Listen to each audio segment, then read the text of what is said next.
Spirit, come in your presence. In your presence is where I belong. In your presence. Als wij môre manne, ek gaan nou volgende daai ou wees. Julle nie nou te sit nie. Julle sit so ver. Ek het net nog 'n bos al geloof. Kom ons raak rustig en dan bid ons gou en dan vra ons reg die Here om bietjie ons harte te kom verander om te hoor wat hy wil ons vertoon. Soveel keer wil ons hê die Here met ons hart hoor. En ons vergeet eintlik die Here wil hê ons met sy hart hoor. En die dag as die Here se hart gaan hoor, dan gaan dit sin maak wat om my aangaan. As die Here se hart hoor, gaan ek nie terugsit en wag vir iemand anders om die wêreld te verander en dan gaan ek die wêreld aangaan.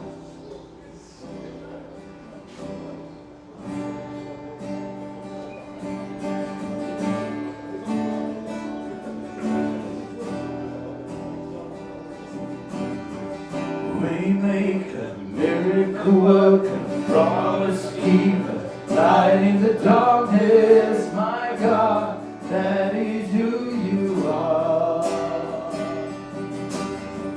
Waymaker, miracle worker, promise keeper, light in the darkness, my God, that is who you are. Oh, Waymaker, miracle worker, promise keeper, light in the darkness, my God, that is who you are. Oh, even when I don't see it, you working. Even when I don't feel it, you working. You never stop working.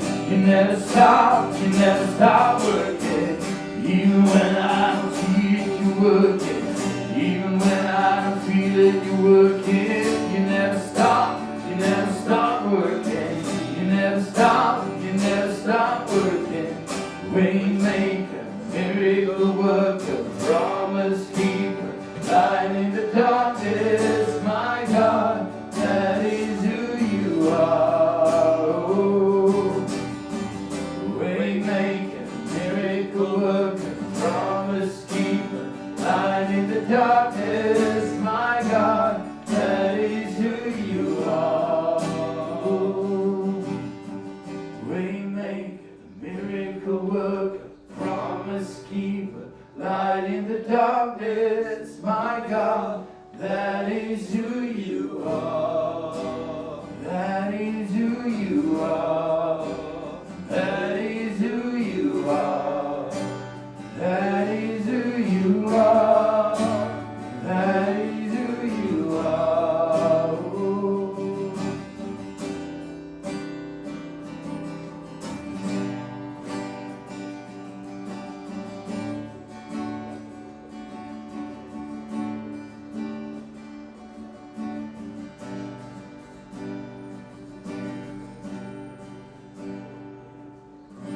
Die wat glo in die reden van die Here, vind rus in die skadu van die Heilige God. Die Almagtige, en ek sal sê, die Here is my vesting. Ja, ek sal sê, die Here is my toevlug en krag. Hy is my God, wie ek vertrou, hier is my God. Ek vertrou die grote naam, die wat glo, hy sal nie nooit bestaan. My God in wie ek glo, op die sal ek vertrou. In donker tye, donker tye, as geloof en hoop getoets word, en alles wat bekend is in 'n oomblik verdwyn.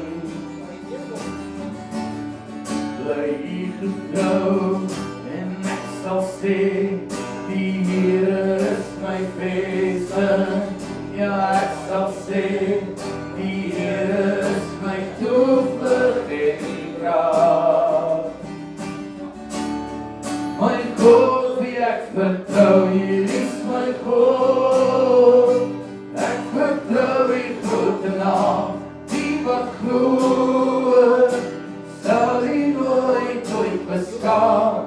My God in wie ek glo, op U sal ek vertrou. Hier is my God, ek vertrou U grote naam. Die wat glo, sal nie nooit bestaan. My God in wie ek glo, op U sal ek vertrou.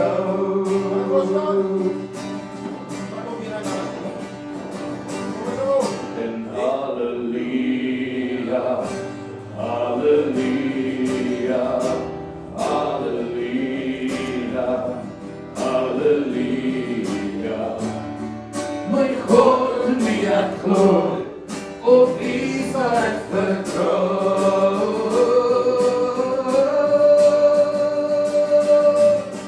Is my God, ek vertrou U grote naam. Die wat glo, sal nie nooit bestaan. My God in wie ek glo, op U sal ek vertrou. Hier is my God, ek vertrou U grote naam. Die wat glo, sal nie nooit bestaan. My God in wie ek glo, op U sal ek vertrou.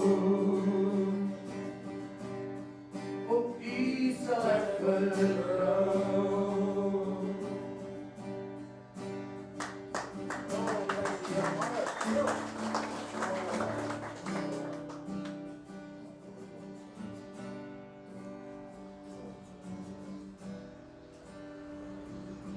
Here, U is 'n goeie God. Ons dankie vir die voorreg wat U ons gegee het om U te kan ken. Here, my gebed is dat U vanoggend sal seën. Ons bid in die naam van ons Here Jesus. Amen. Die manne, julle kan maar sit. Dankie ou. Daar is mooi gewees. Nou ja, sê gou vir die ou daar langs jou. Die Here is lief vir jou. Hy het jou mooi gemaak. Moet hom net nie soekie. As jy hom soen op sy voorkoms. Doe net vir ons. Maar ja, dit is, ek kan sien die reën en die koue al ons is. Maar ons gaan een van die dae, as die winter begin en dan gaan ons weer lekker binne sit, cozy. Maar goed, en dan is die koud nie buiten nie. Ek kom vanoggend en ek hoor iemand sê vir my, ja, as een mens, soms het die Here net die antwoord gee nie. 'n vriend van my staan een dag in 'n hospitaal by 'n baie siek bed. En die ou wat baie siek is besig om dood te gaan, maar hy's 'n kind van die Here. Tommy en die ou vra vir hom, hy sê, maar dis 'n kind van die Here. Ek dink, hoekom antwoord God nie? En maak my nie gesond nie. Ek glo nie, Here. Hoekom is ek op hierdie pad? Hoekom wil ek nie jou 'n kans gee nie? En my pel sê vir hom, Johnny sê vir 'n vriend van my, hy sê vir hom, ek weet nie hoekom. Ek weet nie hoekom nie. Want soms, maar wat hy van wel gesê het, om hy sê, hou vast jy nie kan nie. Dat is al wat jy kan sê. Soms voel ons, dat God moet ons antwoord. God hoef jy nie te antwoord. Want hy is God. Wat ek en jy moet doen, ek en jy moet vasthou aan hierdie God. Want dit is al wat ek en jy het om aan vasthou. En dit was so mooi toe hy van ons sê, ek weet nie. Ek weet nie. Eenvoudig. Ek weet nie hoekom. Wat ek wel vir jou kan sê, Martinus, sy liefde is onvoorwaardelik. En hy sê altyd ja. Maar wat het mooi was, moes so mooi toe vanoggend toe die Here dit vir my sê, om net gou met jou te deel wat in daardie hospitaal ooit gebeur het. En die ouers oorlede met 'n glimlag, 'n Tommy in sy gesig. Ja, prys die Here daarvoor. Ek gaan voor Tommy praat, gaan ek vir Shanky vra om net so kort, net in 'n minuut. Shanky nie Tommy se alle kwalifikasies nie, want dan gaan ons môre nog nie staan. Net sy sê wie is Tommy, net vir Tommy hallo te sê, hoor jy asseblief. 60 seconds. Dan is daar iemand wat vir ons iets met ons wil deel wat lekker gebeur het in jou lewe. Jy het gister vanoggend 'n mooi oggend gehad by Silver Lake. Iemand kom gisteroggend na my toe en hy sê, dit is so lekker, ons is nie baie manne nie, regtig min manne gistermôre daar. het gaan nooit oor ons nie. Jy het net 'n mooi ding gesê, dit gaan oor die Here, die Gees van God wat daar is. Iemand het gesê, dis Jesus wat hier sit. Dis die Here wat hier sit. Dis die Here Jesus wat hier sit. Gaan nooit oor ons. Gaan nie staan oor gevalle nie. Dis die Here wat vanmôre hier is. En dis waar. Ek gaan net oor al leer. Waar is die Here daarvoor? Iemand gou 'n storie vir ons? Maar ons gaan op 'n baie mooi tyd. Paasfees. En die donderdag voor Paasfees, miskien is daar 'n klein verrassingkie vir julle. Ons is besig om daaraan te werk. Ek sien nog nie dit van plaasvind nie, miskien daai donderdag gaan ons saam met 'n steelburger. Kyk, die burgers is nou gevat met 'n krag. Dis nou die Tommy's burgers en die steelburgers en as daar nog burgers wat kom. So die ja, Tommy is familie van Prof. Scheel. Dis dit mooi. So daardie donderdag oggend gaan 'n baie spesiale oggend wees. En daai Vrydag en Saterdag en Sondag is dit die mooiste en hartseerste tyd wat 'n mens in dit ervaar. Mooi in die sin. Dit was dit nie vir Jesus aan die kruis nie, was ek en jy nie vandag hier. So Paastyd en kruistyd is vir my kosbaar. So waar jy ook al ingeskakel is by 'n kerk en jy kan gaan en raak deel daarvan asseblief. En ek weet daar by Tekerastia is dit so mooi, hulle het 'n pad uitgemaak dat jy kan stap die hele naweek, net by die Here tyd spandeer. Soos daar baie ander kerke. Ek weet dit mooi goed doen. Ek weet almal is spesiaal, iets vir die CI, Moreleta, Ilaris Park, almal, daar is 'n klomp, dat is maar net mooi goedjies doen. Nie maar net vanaf die dag te so op. Goed, so daai donderdagoggend gaan ons ietsie spesiaals doen hierso. Okay.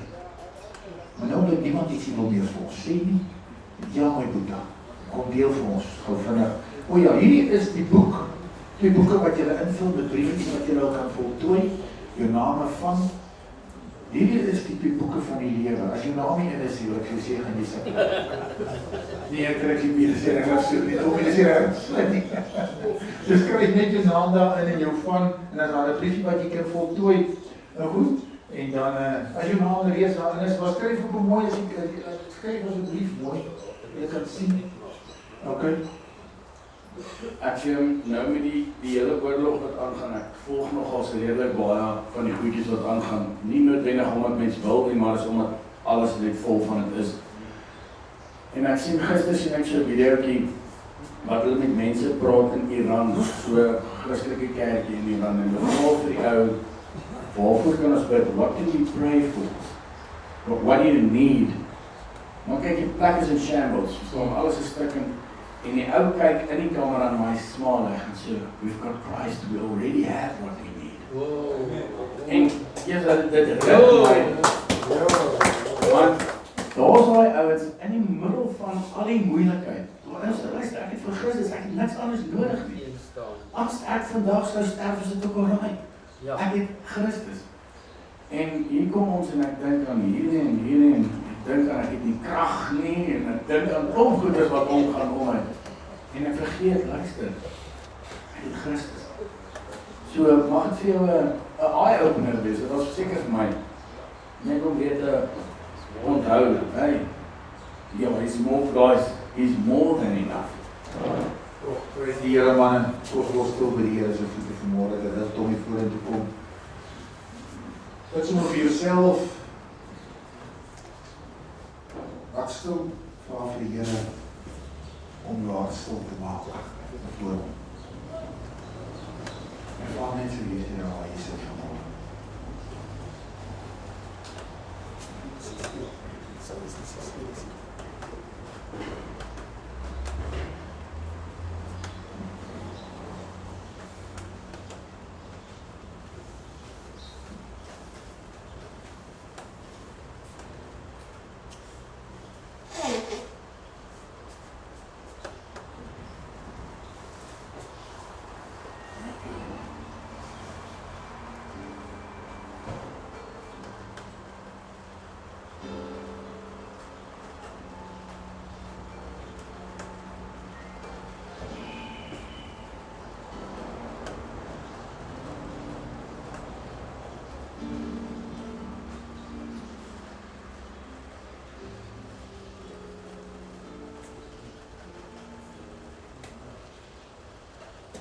Hallo julle, ek wil net Tommy voorstel, hy het na die tyd as julle die wat lees, daar is boeke wat ek geskryf het, verniet, jy kan kom haal as jy een wil hê. Tommy is in business consulting, soos ek ook in besighede, maar hy het 'n boek geskryf wat ek nou so regtig gelees het en saam met Leon se ding aan te val is ons die boek se naam Silent God en ons dink altyd ons hoor nie vir God. Maar hy het een ding wat hy geskryf het wat daar is, maybe God is not silent, maybe we are deaf. Gewoonlik hoor ons nie die Here nie, want ons is besig met te veel geraak. En ek wil net voorstel en julle gaan dat baie geestelike woord oor purpose en hoekom hoor ons in die Here. So ek wil net vir Tommy voorstel.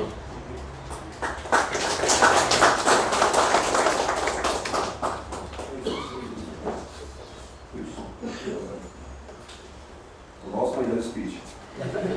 Dankie, Shaki. Baie dankie vir die geleentheid, meneer. So laat ek jou vra om iets aan my voor te stel. Jy loop in 'n stil kerk in. Musiek speel saggies en jy loop hier die gang af en jy sien toe mense sit rondom jou met swart klere aan. En soos jy loop, sien jy al 'n foto daarvoor en as jy nader kom sien jy 'n foto van jouself. En toe besef jy, hoe jy so die kus wat jy so is, hierdie is jou begrafenis. En jy sit en jy luister en jou vrou staan op en sy vertel van die man sonder wie sy vir jare lang geleef het. En die kinders staan op en hulle vertel van die pa wat hulle groot gemaak het. Collega's staan op nou en hy vertel van die man wie hy was by die werk. En 'n vriend staan op en hy vertel vir jou almal van die man wie hy was wanneer niemand gekyk het nie. En jy sit en luister en die vraag is vanoggend, sou die man wat hulle beskryf, die man wees wat jy gehoop het om te word? Dis 'n vraag wat ons elkeen vir onsself eendag gaan moet antwoord. Of in hierdie lewe of in die lewe hierna. So dis donderdagoggend en ek glo niemand van ons is hierso net omdat dit lekker gemaklik is nie, of jy dalk net uit die koue bietjie wil inkom in die routine van die lewe ontsnap nie. Van julle is hier vir die eerste keer en van julle is al wingman veterans, maar ek dink voordat ek begin met enige purpose talk, moet julle eers weet wie hierso voor julle staan. So, ek is nie 'n dominee, ek is nie 'n pastoor nie, ek is nie 'n YouTube influencer wat die nuutste quote vir die day het wat waar wil gaan nie. Ek is nie motivational speaker of jy 10 stappe van sukses kan gee. Ek is net 'n man wat deur fases was in my lewe. Fases waar ek foute gemaak het, 'n ego gehad het, wêreld, mammon, valse trots, stilte. Baie van God se stilte. Ek kom uit 'n Christenhuis uit en soos meeste seker dat 'n Christenhuis uitkom, ek vroeg vir Jesus leer ken. Sonnaskool, liefde, familie, vriende. Maar soos baie jong mans wat in tienerjare betree met hormone en verkeerde vriende, toe begin die ego groter raak, meisies, stout wees, en daai alpha male windgat personality ding. Jy beken ons daai tipe ou, weet, hy's loud, hy's smooth, bitter min stilte. En toe begin die rat race na skool en ek is die myn rot. Ek werk hard en ek speel harder. En ek probeer nog swat tussenin. Maar ek stap die werkswêreld in en ek is honger. Baie honger. Die eerste salaris is R800 en dit klink min vandag. Jy kan dalk 2 braaipakkies koop en 'n kwart tank petrol, maar vir my was R800 absolute vryheid. Dit was genoeg vir my om nuwe skoene te koop. Dit was genoeg vir my om cheap cologne te koop. Om 'n troos en 'n eetkersrekening te hê waar ek hierdie image van my kon kleer. En genoeg vir 'n lekker koue bier elke Vrydag aand. Maar saam met hierdie vryheid kom die ander goeders. Eindelose kuiers, bars, nog meer vrouens, sigarette, rook, testing the boundaries op elke liewe vlak wat ek kom. En toe begin my corporate ladder klim situasie. Deadlines, a pressure cooker environment, leierskap, en ek raak goed daarmee. Te goed. Want hier is wat gebeur met 'n man wat te vinnig sukses kry en te vinnig momentum kry. Jy begin naderhand glo jy self die voorsiener. Jy begin naderhand glo jy is die plan. Toe begin die bevorderings inkom. En ek word verplaas en ek kry werke in ander lande, Botswana, Lesotho, en ek is besig om te perform. En ek is besig om te wen. En toe kom Londen. En dis 'n corporate ladder wat hoër is, en dis ponde wat lekker swaar aan my sak weeg. En die wêreld is my oyster mentaliteit. En Mammon, ag, so vriendelik. So vriendelik. Hy het met my begin praat. Maar Mammon is nie 'n duiwel met die horingkies wat ons in die kinderbybels leer van nie. Hy kom met 'n nice tailored suit wat uit die boonste rakke van winkels uitkom in Piccadilly Circus in Londen. Hy kom met 'n bonus, hy kom met 'n next level. En in Londen leer ek vinnig. Die stad slaap nie. Geld praat. In Londen is die weer koud. Maar Mammon is warm. En hy gee vir my 'n jas van status. En net later besef jy, dit was nooit 'n jas van status nie, dit was 'n jas van kettinge. In die eerste huwelik. 'n duidelike waarskuwing van die Heilige Gees af, hierdie is nie die vrou vir jou nie. Maar,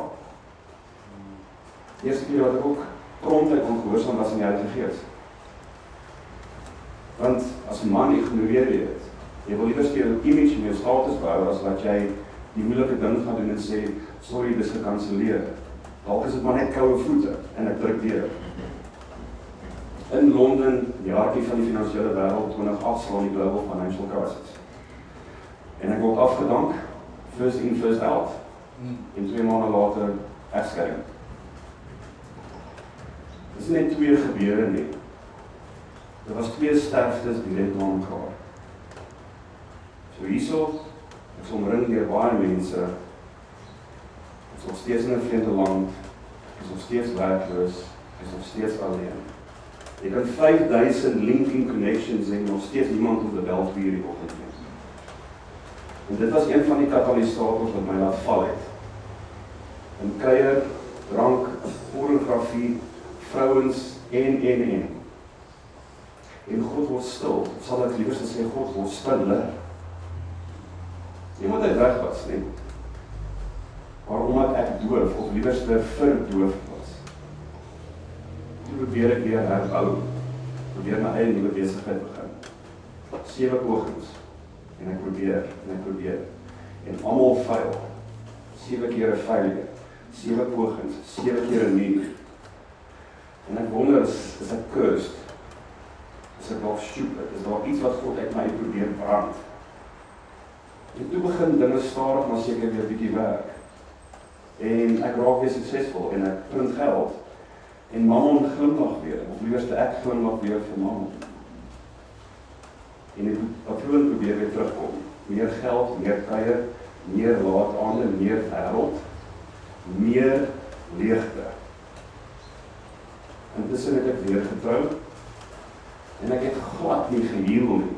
Met al die wonde, en al die issues van baggage, net so in die huwelik ingevat. Ek gedog, so kyk, kan dit daar nie op gaan sit, dit sal uitsorteer. God is nog steeds stil, maar hier en daar is al sporadiese antwoorde op van my gebede. Maar ek raak moeg vir God se stilte en hierdie purposeless, rudderless lewe van my. En ek besluit om Israel toe te gaan, saam met my vrou. Want miskien hoor God maar nie so lekker hier in Pretoria. Miskien gaan hy my hoor as ek in sy land gaan loop. So, ek gaan soek om daar waar Jesus geloop het. Ek gaan vaar op die see van Galilea en kyk of hy dalk hierdie storm in my wil stil maak. Ek gaan raak stil in die bokamer waar Jesus aan die 12 die laaste avondmaal gehou het. Ek gaan sit bo op die berg van Masara en ek kyk uit oor die dooie see. En dis dis warm, dis hitte, dis klip, dis leegte. En ek wag vir 'n teken, ek wag vir 'n pad. Ek wag vir 'n antwoord op menige vrae. En al wat ek kry is nog stilte. Geen antwoord op my purpose, my verlede, my toekoms, my issues, my wonde, my kinders, my huwelik, niks nie. En toe kort daarna, my ma gediagnoseer met kanker. En ek pleit, en ek smeek, en ek bid, en God sê, nee. En ek moet in die gap staan. Ek moet pleit by God wat stil is. Wat in elk geval my antwoord gee nie. Paar jaar later, ek en my huwelik, my vrou, 3 miskrame in 2 jaar. Verloor amper my vrou as gevolg van bloeding en komplikasies. En, weer eens, ek moet praat met 'n God wat stil is. Ek smeek, ek huil. Intussen kyk my vrou na my en sy sê vir my, bestaan God? Is hy regtig? So in kort is wie ek is. Ek praat nie vandag met jy as 'n man wat enigstens goeders weggedoen het nie. Ek praat met iemand wat die soet smaak van die wêreld geproe het. Wat Mammon persoonlik ontmoet en geken het en gereeld saam met hom gekry het. Wat God se bitter, knaande stilte gereeld ervaar. En wat meer as een geleentheid God se nee oor en oor moes hoor.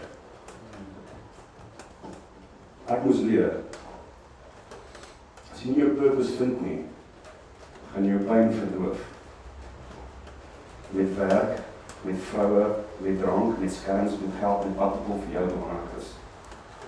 Met enigiets wat jou gaan weghou van God se stilte af. So 3 mans is besig om klippe te kap. En 'n reisiger loop verby.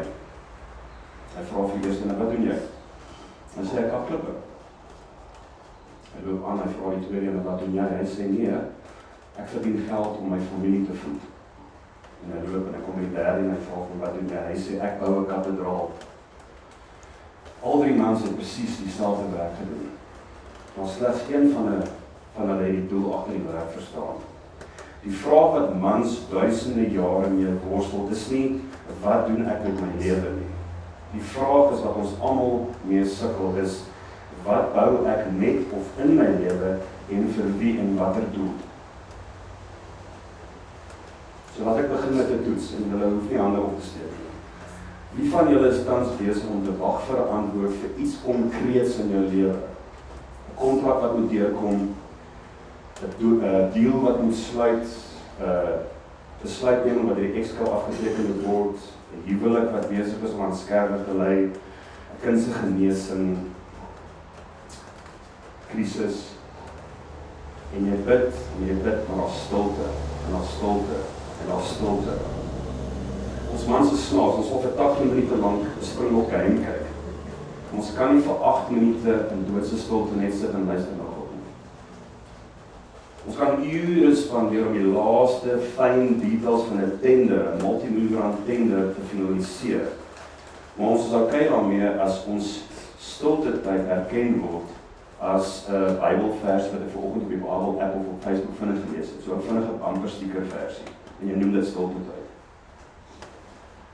Ons is baie goed met projekte en deadlines en met prestasie en planne en beheer.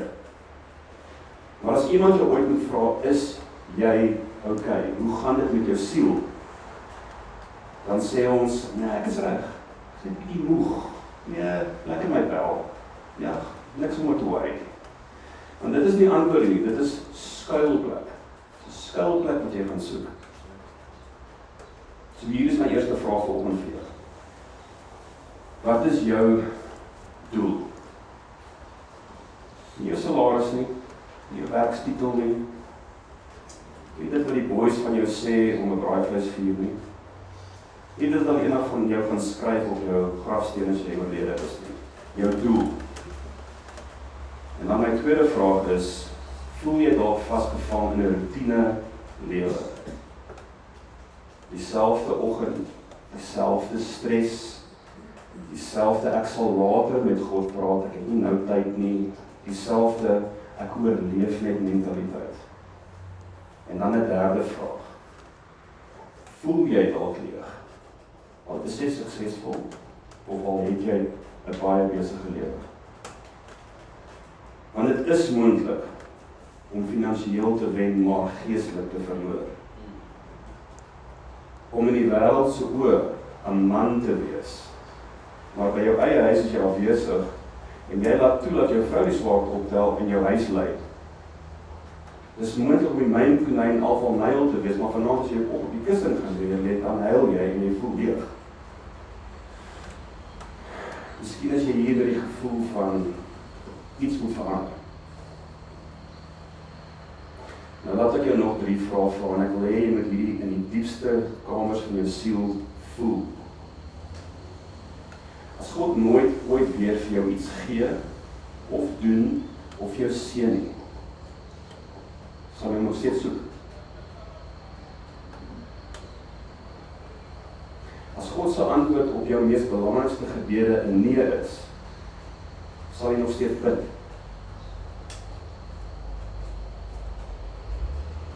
As jy hunker aan om God te ontmoet, en dit beteken jy moet die Bybel lees, en jy lees vir 3 jaar lank jou Bybel, voordat jy God al vir 10 sekondes ontmoet, kan jy nog ander jou Bybel lees elke dag.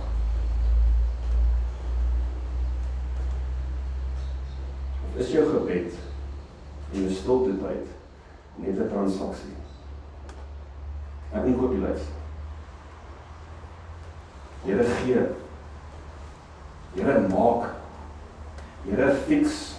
Here red. Here ek. Vir dae of weke lank, dan los jy God daar vir jouself in die hoekie, en jy gaan aan met jou lewe en met jou planne. En dan gaan jy op die fans straat, dan maak jy terug na die hoekie toe, en jy kom rammelig gebed af, en jy verwag en vir jou sê, ja en amen. En as al stilte is, dan dink jy God is weg. God gee nie om nie. God werk nie, of worst case scenario, God bestaan nie. Maar wat as die stilte nie verwerping is nie? Wat as die stilte opleiding is? Wat as God stil is, omdat hy jou wil verander van 'n seun wat heeltyd wil hê, na 'n man wat kan dra? Die groot vraag vandag, mans, is nie hoekom is God stil nie. Die groot vraag is, wie word jy in daai stilte?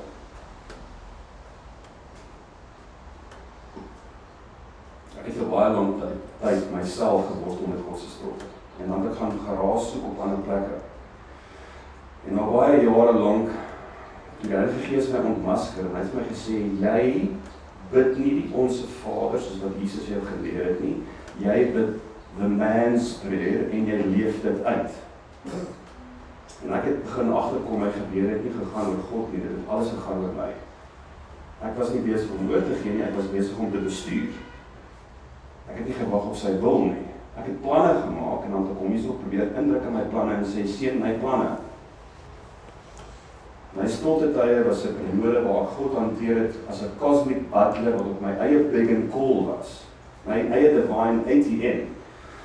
Wat seëninge links en regs uitgespoeg het vir my as ek my debietkaart van afgerammelde gebede gaan indruk het. So hier is die kontras tussen die twee gebede wat ek geskryf het. Die eerste ene, the Lord's Prayer. Our Father which art in heaven, hallowed be thy name. Thy kingdom come, thy will be done on earth as in heaven. Give us today our daily bread, and forgive us our debts, as we forgive our debtors. And lead us not into temptation, but deliver us from evil. For thine is the kingdom, and the power, and the glory forever. Amen. Verses. Amazing man on earth, how great it is to be you. People should always remember your name. Your own dreams and aspirations will be done now, immediately, without fail. Take what you need from who it can be taken, and accumulate wealth and possessions as you see fit. Let those who don't like you move out of your way. I don't have time to forgive them, and I don't care if they forgive me. If I'm led into temptation, I will indulge without hesitation. There's no need for deliverance from evil. It's a concept that rarely crosses my mind. For at this moment, I am building my own kingdom with my own power for my own glory for as long as I shall live. Amen. En hier is die ongemaklike vraag. Hoe klink jou gebed? Hoeveel van ons bid, Here, breek my as U moet. Here, verander my as dit nodig is. Here, sny weg binne my wat nie nodig is en binne U wil nie. Here, doen wat ook al U moet doen om my te veroorsaak dat ek binne U wil loop. Here, laat my vergewe al was ek nie verkeerd nie en leer my om waarlik te vergewe en te vergeet soos wat U met my gedoen het.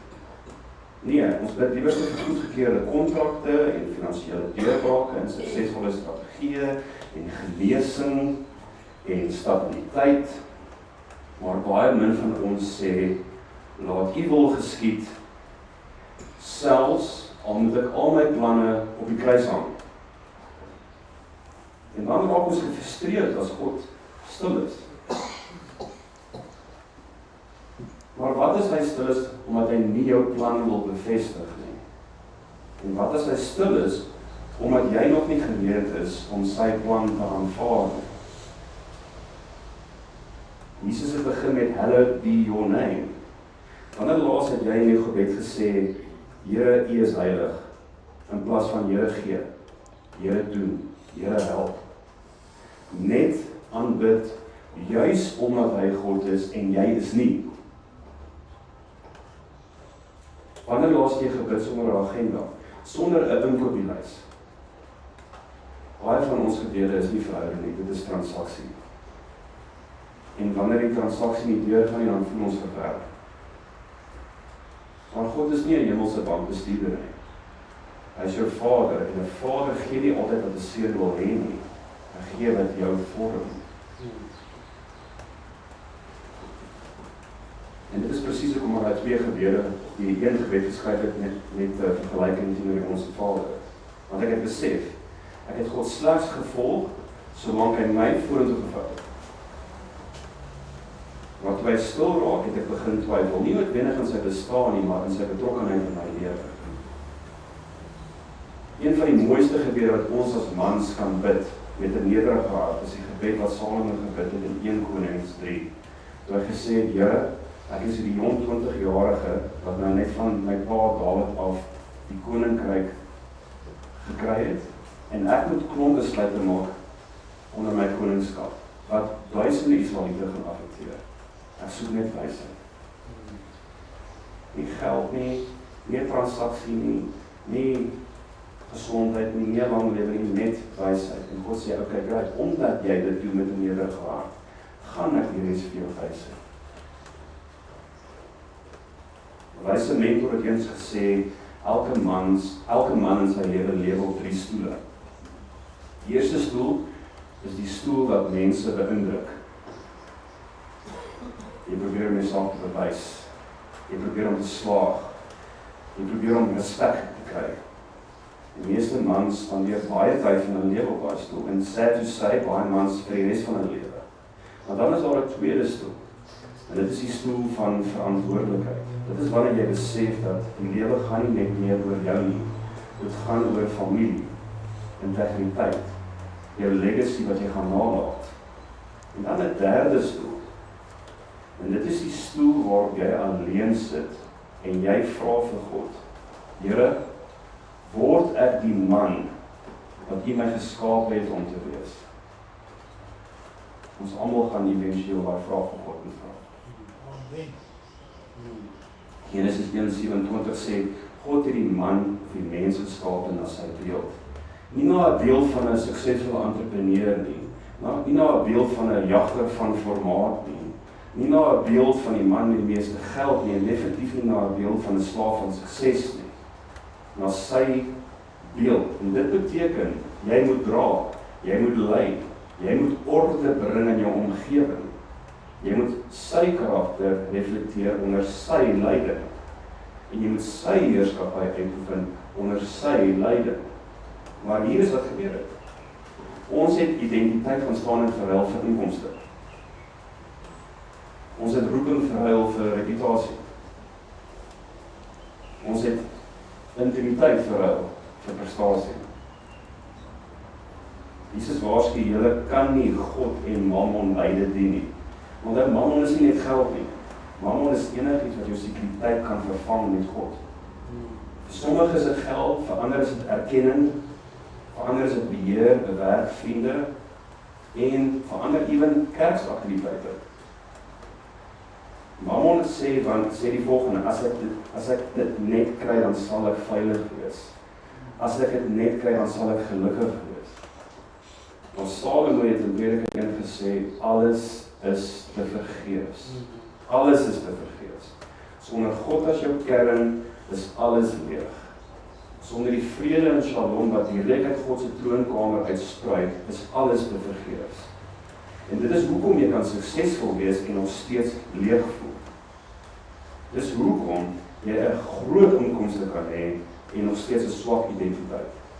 En dit is hoekom die identiteit wat jy het gebou word uit jouself uit, in plaas van om dit te bou sodat God dit reflekteer, of God deur jou gereflekteer word.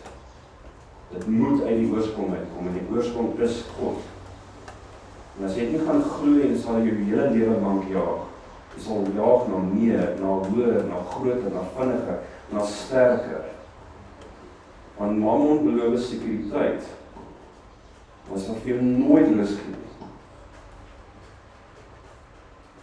So met gebed en identiteit bespreek, wil ek net vlugtig praat oor een van Mammon se soldate.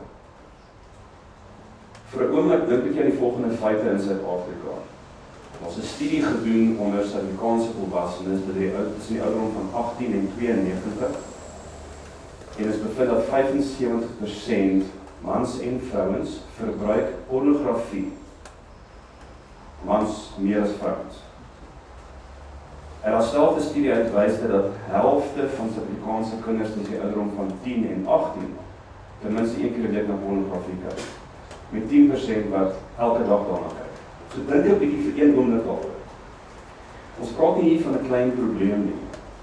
Ons praat hier van 'n kultuur wat gevorm word, 'n generasie wat opgevoed word, en harte wat stadig maar seker verskuif na iets anders toe. Ons moet onthou, die wêreld is gebaseer op 'n verbruikersmentaliteit. En pornografie is nie net on missing the mark of God's plan for you nie. Dit is nie net 'n oomblik van swakheid nie. En dit is nie net 'n man se stryd nie. Pornografie is aanbidding. Jy aanbid begeerte, jy aanbid liggaam, jy aanbid selfbevryding, jy aanbid 'n fantasie wêreld waar nie plek is vir God nie. Wat jy oor en oor kyk, wat jy oor en oor begeer, en waar jou oor na telkens toe terugkeer, dit vorm jou hart. En eventueel is dit die altaar waarop al jou gedagtes gaan vloei. C.S. Lewis het daaroor gepraat en gewaarsku om te sê, the harems of the mind have no limits. Met ander woorde, hoe meer mens daarna kyk, hoe meer word jou begeerte aangevuur. Jordan Peterson, wat so all over die YouTube channels is, het dieselfde gepraat van gedragswetenskaplike plek, waar hy sê dat pornografie veroorsaak dat ons nie meer mense sien as God geskape wesens nie. Ons sien jou net as 'n pure liggaam. Dis al vir my verbruik. Pornografie sê vir jou dat ek wil hê sonder verantwoordelikheid. Ek wil intimiteit ervaar sonder enige opoffering. Ek wil plesier hê sonder enige verbond.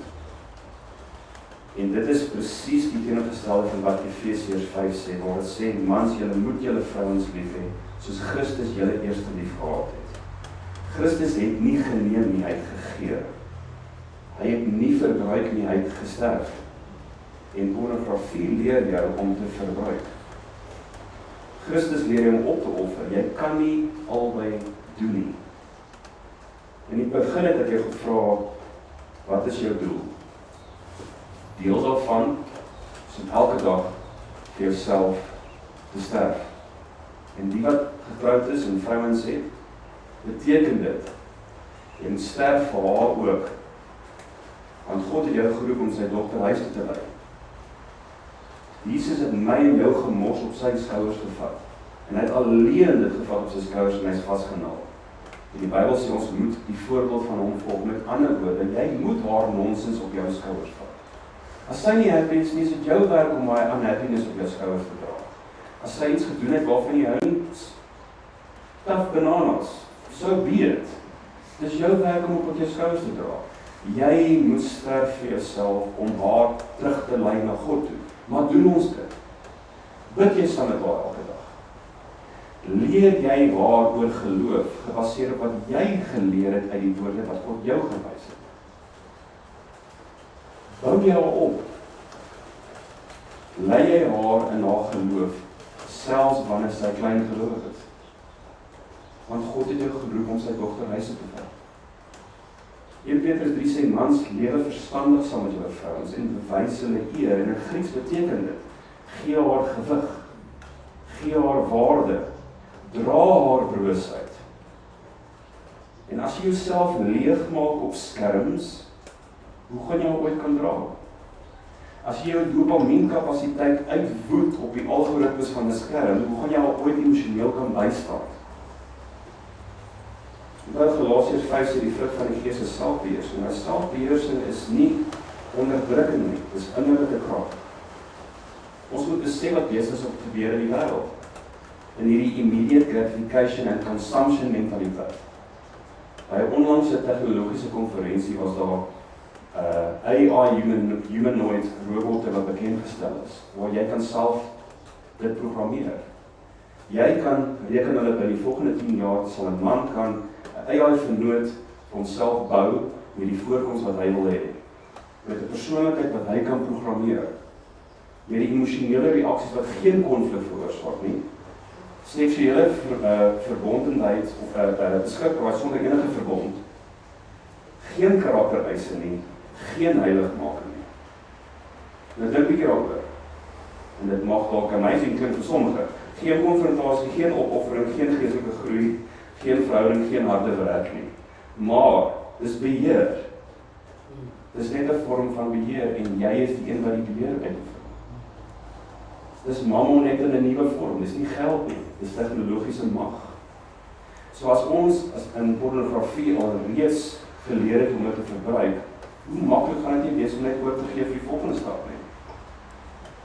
Viktor Frankl het geskryf, hy is een van die survivors van Auschwitz en Nazi Tweede Wêreldoorlog kampe, en hy het gesê, when a man cannot find meaning, he will sedate himself with pleasures. Met seks, met werk, met technologie, met ambisie, met beheer, met geld, met whatever it takes. Maar plesier genees nie leegheid nie. Net betekenis doen. Ek het vroeër genoem dat die stilte van God in jou lewe is nie verwerking nie. Dis voorbereiding. Hy vorm jou om nie 'n verbruiker te wees, maar 'n draer. Nie 'n manipuleerder nie, maar 'n leier. Nie 'n seun wat heeltyd nou wil vat en vat en vat en vat nie, maar 'n man wat sonder voorbehoud sal gee. En ek het vir jare lank 'n God ervaar, 'n God van stilte was. Veral wanneer ek hom die nodigste gehad het. En in daardie seisoen het ek gedog ek het 2 opsies. Of ek interpreteer sy stilte as verwerping, of ek begin vra bestaan God regtig waar. Job roep uit, ek roep na hulp, Here, maar U antwoord my nie. En God verduidelik niks nie. Hy argumenteer nie, hy verduidelik nie die kosmiese wetenskap tussen Satan en hoofstuk 1 nie.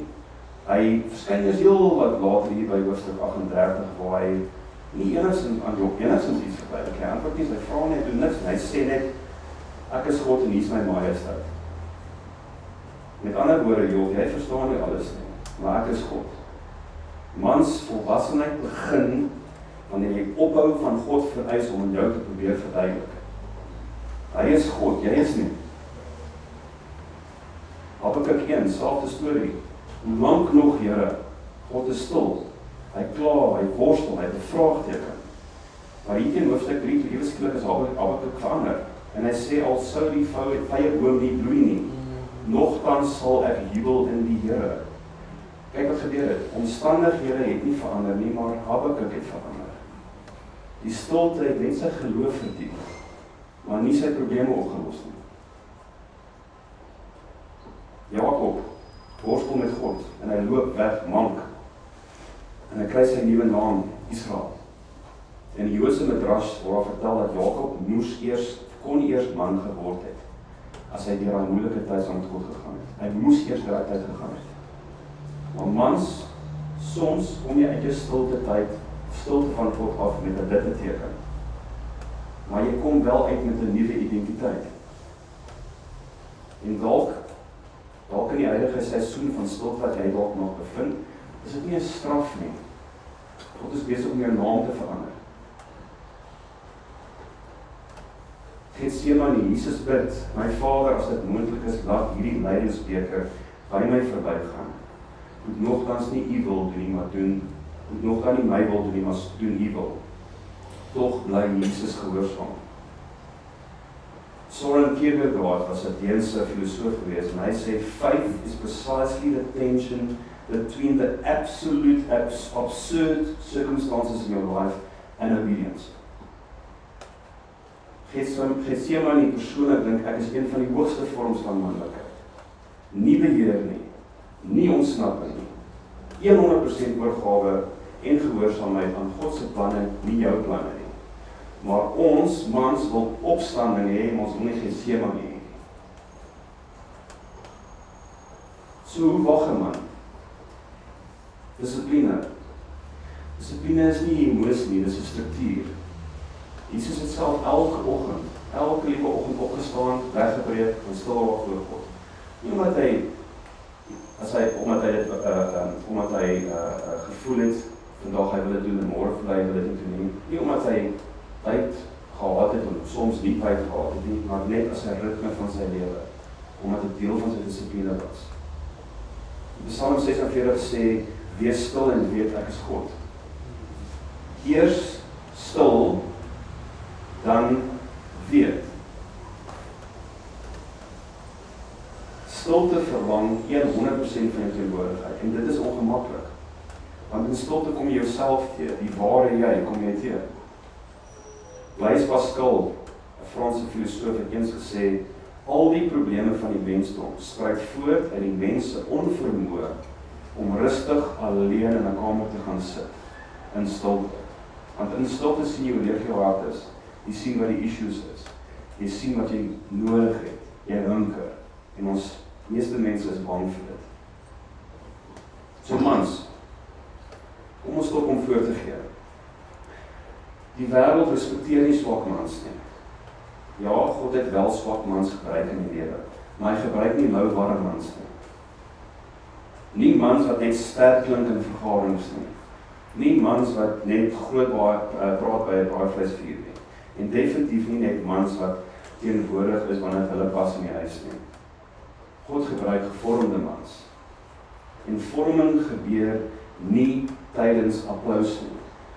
Dit gebeur in stilte. Selfs in God se stilte. Jy het dalk vanoggend hier ingestap met vrae, wat is my doel? Hoekom voel my lewe soos 'n routine en bodem? Hoekom voel my huwelik uit? Hoekom sukkel ek met selfbeheersing? Hoekom is God stil? En hier is die eerlike antwoord.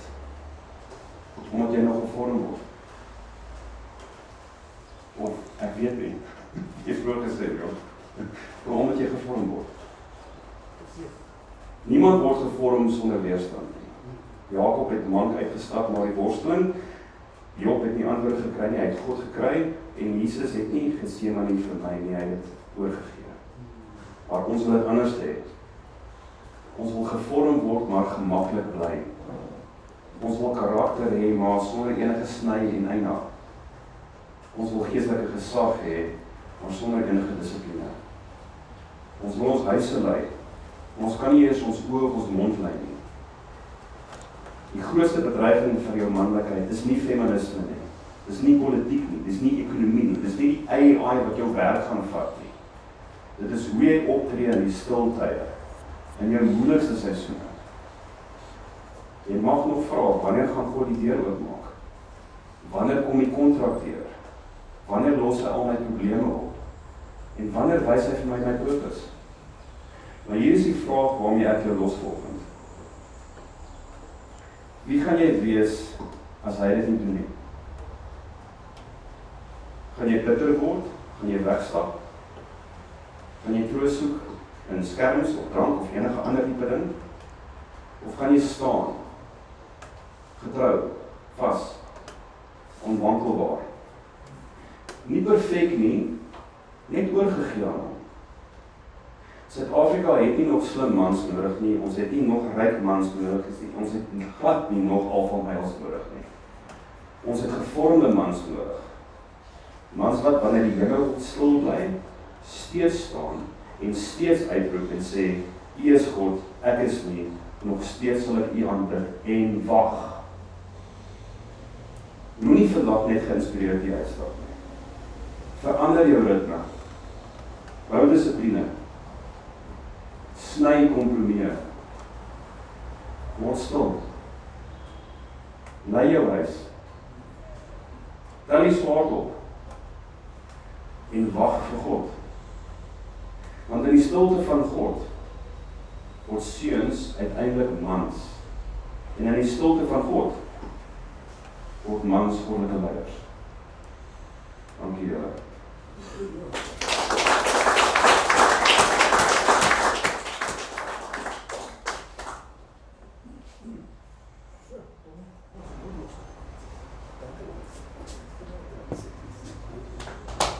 Ja, man, ek gee nog aanslag. Ek wil verkeerd manne dat die Here in ons stop kry met ons werk. Tommy, dankie vir dit. Dit het 'n besondere boodskap gewees. Maar iemand het iets op bygevoeg het so wat Tommy gepraat het, die hart gekom het. Iemand het iets vir Tommy wil gevra. Ja, Wil ek iets sê? nee, mag ek sê my vriend. Baie kort. Ja. Ek is in 5 maar wat ek agtergekom het is, dis nou shortcut. Ja, dit is nou shortcut. Verseker. Nog iemand het iets gesê, ek het nou so swaar op die stadium dat alles verloor in my lewe het, ek was so gesterf op die pad en daar gestap en was dit nie vir die swaar kry en ek een oggend gesit het by Rietvleidam langs die stroom water nie. En ek niks meer gehad het, ek het nie die Here oor gehad nie. En dis waar wie men gebore was. Anders soos nie vanmorgen gesit het nie. Want die Here moes my in my stilte tyd kom sluit. Vir 2 jaar te daai pad gestap. Vir 2 jaar. En dit was nodig. Ek sê vanmorgen vir julle, as dit is wat ek weer moet doen, om op my knie by die Here te wees, ek wil dit weer. Want ek wil op geen ander plek wees, as ek moet nie voor God nie. Dis wat gebeur het gistermorgen, ry ek na Silver Uitstein en staan daar by die bos af. Ek het nou met julle daar buiten dit gedeel, en ek sien die paar manne, en ek dink, Here, een paar manne hier vanmorgen, wat is dit doen? Ek sê, voor die vraag jy die Here antwoord, ek sê dit. En al die manne wat kom na my eenkomst toe, daar is al tot 103 manne wat hier gesit. Maar ek gaan nooit oor julle nie, ek gaan oor my. Daar die paar manne, 13 manne wat daar gesit het gistermorgen, ek het gegaan oor die Here Jesus, en hulle is dit nooit mis nie. En as daar 3 manne sit, dan sal ons weer daar wees. Dan gaan ons wees en het gaan nie verloor. Ons begin by meer en dan in die Kaap, en moet ek op 'n Saterdag môre ons net die klein recht kry. Ons is so opgewonde. Maar dit is so mooi om te weet, dat wie my, dit sal oor die Here gaan, verseker. Dus dankie daarvoor. Dankie dat jy vanmorgen gekom het. Ons is volgende donderdag, is Eva Hammen gaan by ons. Julle wil dit nie mis hier, ek bring 'n baie mooi woord.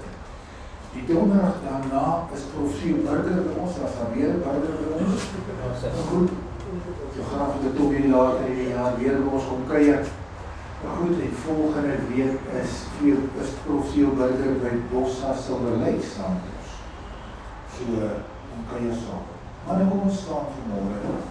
En sluit ons af met die ons.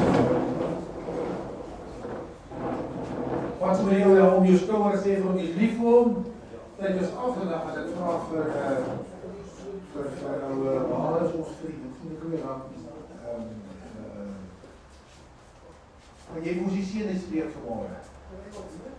In Engels. Maar jy moes die seën spreek vanmorgen voor die man uit mekaar. God bless them this morning. Before they get out. Okay. Steven, before they get out, let's bless them.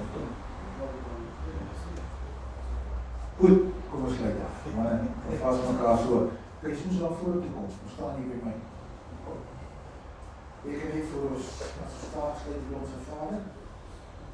Zie je vir ons, wat jy vir ons gaat doen.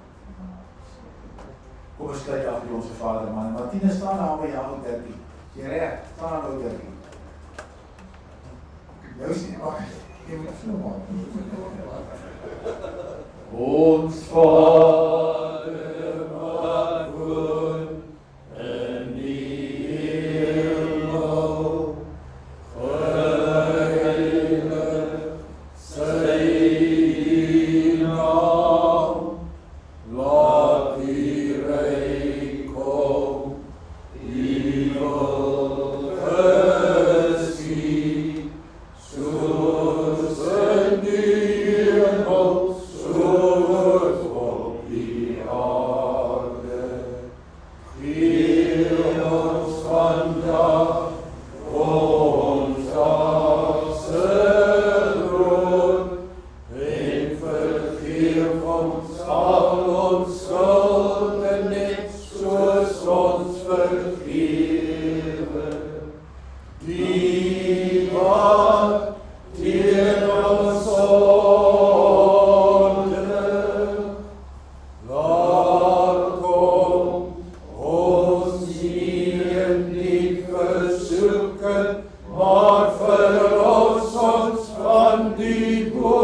Vader, ons dankie vir die boodskap vanmorgen, Vader. Dankie vir Thomas, vir die lieflike boodskap met ons kom deel het loop. Ons vraag, Here, dat U ons harte sag maak, Lord. Dat ons kan baie woord vat en net besef, U is ons Here. Ons kan niks in ons eie krag doen nie. Dit is alles by U krag, Here. En dankie dat U ons lei. Dankie dat ons weet, ons kan op U vertrou. Ons dankie, Vader. Ek bid, Vader, dat jy sal met elke man wees hierdie week, hierdie naweek. Ons dankie vir wat U vir ons doen in ons lewe. We thank you for your blessings, Lord. We can't say thank you, Jesus Christ, for your blood that washes us clean. And only through your blood that we are worthy. We thank you for this, Lord. Thank you, Father. Amen. Amen. Amen. Mannes, die liefde. Bye-bye.